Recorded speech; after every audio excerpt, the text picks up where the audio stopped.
Carl Westmoreland. I'm the senior historian here at the National Underground Rural Freedom Center. I'm a trustee emeritus of the National Trust for Historic Preservation. I've been involved in restoring historic properties and antiques since I was 13 years of age. My background is in history and urban sociology. I've restored over 1,000 historic homes here in Cincinnati and around the country. So my presence here is not a set-aside, but it is, in fact, as a result of my expertise. It originated because this gentleman with a PhD, like W.E. Du Bois, graduated from Harvard University and was always pigeonholed or pointed out as being the N-word rather than doctor, rather than professor. It is a constant struggle on our part just to be seen as productive human beings. And I think if, for example, you all are young people, but within a matter of a few years, you'll be men and women. And that's the way you will want to be treated. You'll want to be treated for what you can do, for what you know, or for what you're attempting to do. You don't want to be cast aside or disrespected as kids, okay? We're still kids in the American mindset, collectively, for the most part. We, in fact, have been major contributors to the building of America, the economy of America, and most of that has historically been ignored. For example, the Washington Monument, the White House, the United States Senate were built with black labor. In 1861, we contributed annually $3 billion in 1861 money, which is now over $40 billion, to the American economy. Cotton was the largest export of America, so consequently the South was the wealthiest part of the United States. And white people didn't pick cotton. White people didn't plant cotton. Most of the labor was done by people of African descent. The rice industry, for example, whites knew nothing about it. So what they did was go to Sierra Leone and go to other African countries and fill up boats with black bodies and black technicians who did all the engineering, the moving of the water with the gates and the sluices. All of that was invented and perfected in Africa. We didn't speak the language, but we brought skills with us. America doesn't know that. And it's important that America knows that. For example, my two sons, one of whom is a chemist, and the other person, my youngest, who's an IT person, the first thing they needed to understand was that they had the intellectual capacity to perform those tasks. Most black kids are socialized to believe, you picked cotton and now you're a nuisance. My sons are the grandchildren of a black certified public accountant who practiced until he was 87 years of age. They are the great-grandsons of a U.S. colored member of the Buffalo Soldiers who went to Mexico with Colonel Young just before the First World War. We aren't interlopers, we're not trespassers, we're Americans, but most Americans don't know that and see us as a nuisance. I had an uncle who served with George Patton in World War II with the Red Ball Express and went from North Africa at Oman all the way to the bridge at Remagen in Germany. After the Germans had blown up the bridge, the black troops went across it anyway until it fell in the water. My uncle was in that unit. I'm an American. I'm not a drug dealer. I'm not a pimp. I'm not a player. I'm a grandfather who's also an academician. My great-grandfather sent his youngest daughter to Howard University after she finished Wyoming High School at 15 years of age.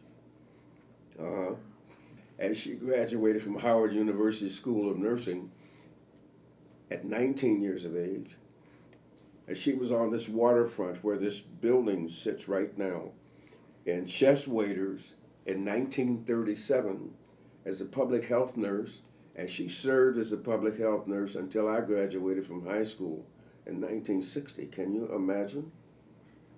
A black woman whose father could not read and write worked at the asbestos factory in Lockland and sent his daughter to Howard University. My great-grandmother was cleaning houses for white women so that they could help pay the tuition. That isn't the story you hear. You don't know that story. And worse, most young black men don't know the story, so they think that they have no future, have no role, but they have a responsibility to walk in the footsteps of our elders.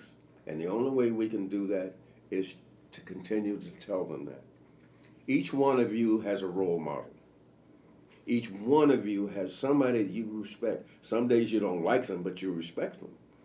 And they're your elders. They're members of your family that set positive examples. That's what I grew up with. When my father died at 87 years of age, he was still working 3 jobs. He was a certified public accountant. He wasn't an old, dried up, non-productive piece of leather. So it's important that we understand those lessons. Each one of our communities is filled with people who just on a day-to-day basis do constructive and positive things. I know good things about Loveland. You don't know anything good about Lincoln Heights where I grew up. One of America's most famous poets is Nikki Giovanni. She grew up, she was educated, and then began to go out and serve the world from Lincoln Heights, Ohio. My brother led the team that put the library online at Northwestern University, at Stanford University, and at City College. Guy T. Westmoreland. That's history. I understand that if you're in high school, that you're smarter than I was at that age. You know something about computers. I didn't touch a keyboard until I was 60 years of age. So the last thing you need is this old man to belittle you just because you're young. I know that you have a capacity that I didn't have at your age. So I should start my conversation with you based on respect. If we can do that in America, if we can do what we did when we were playing basketball or when I was running track, I knew that the guys that I was running against weren't going to just stand still while I ran. I had to outrun them. When I got ready to go to graduate school and I had to take exams to get in, I walked into a room full of people who were mostly white. They were smart. All of them, everybody there, even the people that didn't pass the test, were smarter than most people. You getting me? Mm-hmm. If we would just understand that, then we could form relationships based on, I need a good carpenter. When you walked into this building, a guy from Lincoln Heights and his 5 sons did all the stonework on this building, every bit of it. Guess where the stone came from? The stone came from the same quarry in Italy that was used to build the Roman Colosseum. And Morris Roebuck from Wayne Avenue and Chester Road, where they intersect, he's there this very minute. He went to Rome with the chairman of Procter & Gamble, and he picked every piece of stone. This black man from Lincoln Heights picked every piece of stone for this building, and then he and his 5 sons, when you go out and look at it, not a machine didn't lift that stuff. Black muscle from Lincoln Heights did it. A machine didn't have the intellect to make sure the stone didn't fall off. This was done by this black stonemason. The town is filled with German stonemasons, Irish, and black. But we don't have that conversation. Black men don't get to work on major jobs in this town. And black men don't get to buy new pickup trucks. And black men don't get to buy a convertible for their daughter or their granddaughter. But they have the skill. And until we can have a conversation like you're having with me, at least you're open to listening to me. You may not believe me, but you've heard me. We don't talk to each other. We talk past each other. I talked to you earlier about my uncle. Mm-hmm. Go look at the black men in the Red Ball Express. Look at the 180,000 black men who served in the Civil War on behalf of the United States of America. When they were in North Africa, General Patton said, I want you black bastards to help me get to Berlin. My uncle got wounded 5 times. But he ended up being a machinist at General Electric Evendale, okay? He took calculus, he took trig, and he took 5 bullets to get there. It's the same story that you can tell, and we don't know that. So when you saw my uncle coming, and he didn't have any kids, he and his wife both worked, and when you saw him on the weekend, he had a nice big Oldsmobile. His wife had a station wagon. He had a boxer that rode shotgun.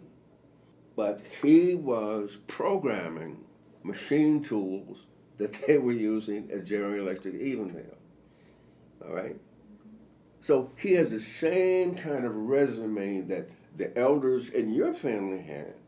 Now, I'm not going to tell you that every black person in America has that.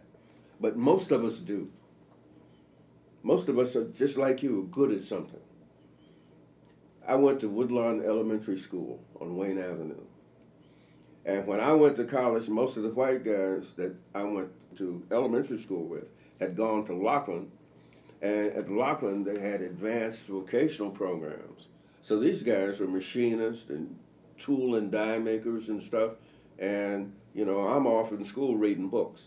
So when I came home in 1956 at Christmas break, guys I'd gone to high school with, the white guys were driving 56 Chevy convertibles with dual exhausts and the whole bit, you know, and they were making good money. And they were, and still, they're retired now, of course, if they're still living, but they were contributing something that our economy needed. And I saw couple of Whitaker brothers, and you know, one was behind the wheel and the other was riding shotgun, and they pulled up, you know, they just rocked it. When the light changed, off they went. I said, you rascals. So finally, I finished school. I bought a 1966 GTO 4-speed dual exhaust, and I rocked it, okay? My GTO's still in the garage. And my sons are trying to figure out which one's going to get it. But the important thing is that we don't have those kind of conversations. We don't get the opportunity. I'm telling you about these guys that I grew up with that I respected, but we had different things going on in our heads, different interests. But we had the same goal in life, to be able to sit at the stoplight and rock. No, I didn't get any tickets. And my car is still intact with 78,000 miles on it. Well, they can tell you the same story. They got one in the barn or one that they gave to their grandson.